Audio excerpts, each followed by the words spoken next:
Hello students, मैं हूं doctor Manoj Pahuja, आपका मेडिकल एंट्री टेस्ट इंस्ट्रक्टर। उम्मीद करता हूं आप लोग खैर खैरियत से होंगे। स्टूडेंट्स, हम प्रैक्टिस कर रहे हैं किंगडम एनिमेलिया के एमसीक्यूज। आइए क्रैक कर लेते हैं आज का question. The given figure shows broad classification of kingdom Animalia based on common fundamental features। ये आपको एक डायग्राम दी गई है जिसमें पूरा जो एनिमल किंगडम है उसकी क्लासिफिकेशन का स्केच बना के दे दिया गया है फीचर्स के साथ। यहाँ पर कुछ मैं इसमें थोड़ा बेहतर अंदाज में खड़ा हो जाता हूँ।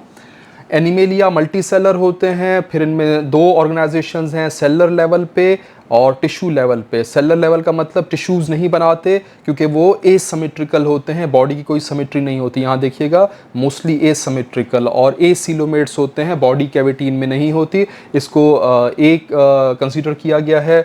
इसके बाद टिश्यू लेवल पे दो कैटेगरीज हैं, radial and bilateral. Radial symmetry show करने वाले ऐसे ऑर्गेनिज्म जिनमें बॉडी कैविटी नहीं होती उसको बी से रिप्रेजेंट किया गया है। और बायलैटरल सिमेट्री शो करने वाले जो ऑर्गेनिज्म्स हैं वो तीन कैटेगरीज में कैटेगराइज किए गए हैं। विदाउट बॉडी कैविटी यानी कि एसीलोमेट्स, ऑप्शन सी इसके लिए यूज़ किया गया है।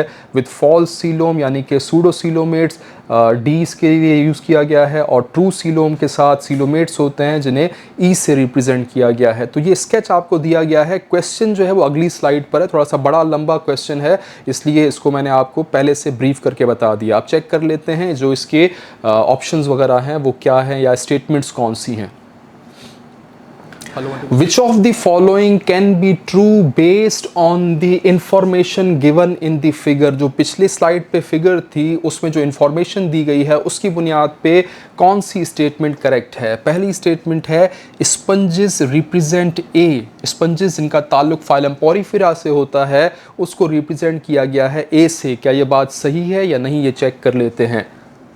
चेक कीजिएगा, ए से जिसे रिप्रेजेंट किया गया है वो एसीलोमेट्स हैं, बॉडी कैविटी नहीं है। बिल्कुल स्पंजेस में बॉडी कैविटी नहीं होती।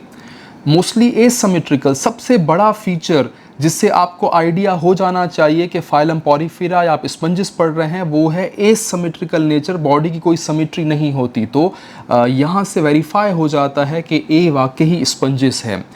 सेलर लेवल्स पे ये वर्क करते हैं, टिश्यूज़ नहीं बनाते। ये बात भी एक प्रूफ है कि आप बात कर रहे हैं स्पंजेस की। तो बिल्कुल सही जो ऑप्शन ए है वो रिप्रेजेंट कर रहा है फाइलम पोरिफेरा को, क्योंकि ये एसिमेट्रिकल ऑर्गेनिजम्स की बात कर रहा है और ऑर्गेनाइजेशन जो है वो सेलर है यानी कि टिश्यू फॉर्मेशन नहीं होती। तो जो पहली स्टेटमेंट थी वो सही स्टेटमेंट है। दूसरी स्टेटमेंट देख लेते हैं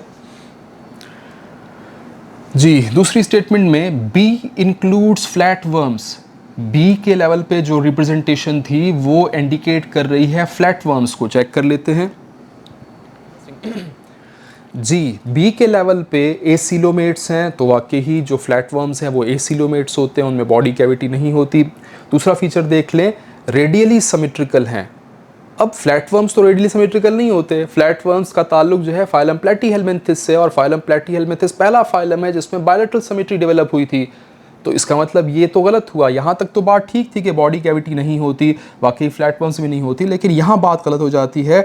रेडियल सिमेट्री नहीं होती है फ्लैट वर्म्स में, फ्लैट वर्म्स में बायलैटरल सिमेट्री होती है। इसका मतलब जो सेकंड स्टेटमेंट है वो रॉन्ग स्टेटमेंट है। पहली स्टेटमेंट करेक्ट थी स्पंजेस के हवाले से, लेकिन जो दूसरी स्टेटमेंट है जिसमें बी का जिक्र किया गया है कि बी फ्लैट वर्म्स हैं, तो नहीं, फ्लैट वर्म्स क्योंकि बायलैटरली सिमेट्रिकल होते हैं और यहाँ मेंशन किया गया है रेडियल सिमेट्री को, इसलिए जो सेकंड स्टेटमेंट है वो रॉन्ग स्टेटमेंट होगी।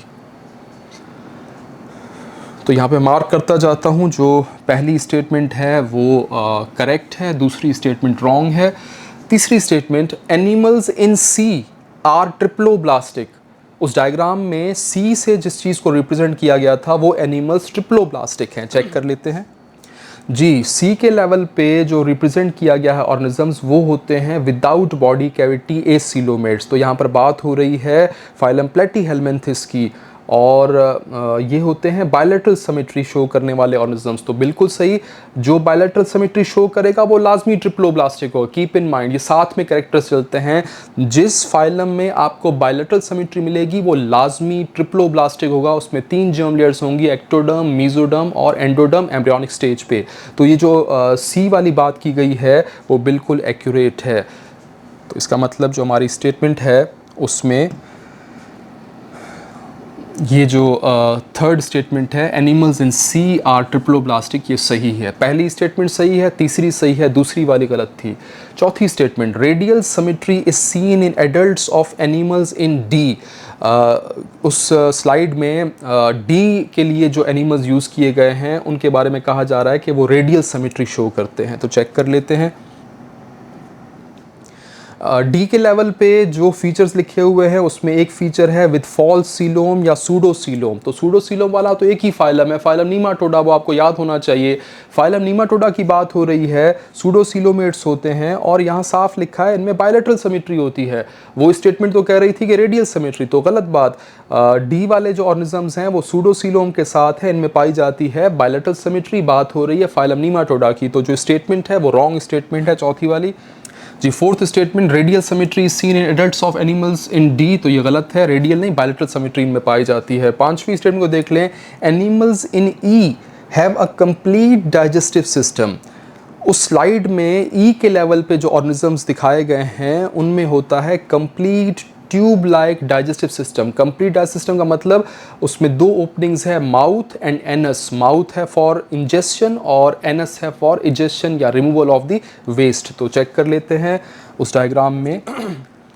ई के लेवल पे जो ऑर्गेनिजम्स हैं वो सीलोमेट्स हैं, उनमें बॉडी कैविटी मौजूद है और जिनमें बॉडी कैविटी मौजूद होती है और बायलैटरल सिमेट्री भी होती है उनमें लाजमी ट्यूब लाइक डाइजेस्टिव सिस्टम पाया जाता है, यानी कि दो ओपनिंग्स होती हैं, माउथ एंड एनस। तो जो पांचवी स्टेटमेंट है वो करेक्ट है, चेक कर लीजिएगा। तो पांचवी statement, animals in E have a complete digestive system, ये करेक्ट है। तो पहली करेक्ट, तीसरी करेक्ट, पांचवी करेक्ट।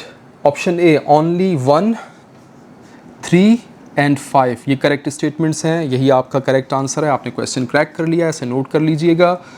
बी नहीं हो सकता, ओनली 1, 2 एंड 5, 2 रॉन्ग था तो आप इसको मार्क नहीं कर सकते। सी ऑप्शन ओनली 2 एंड 4 दूसरी भी गलत थी और चौथी भी गलत स्टेटमेंट थी, वो मार्क नहीं कर सकते।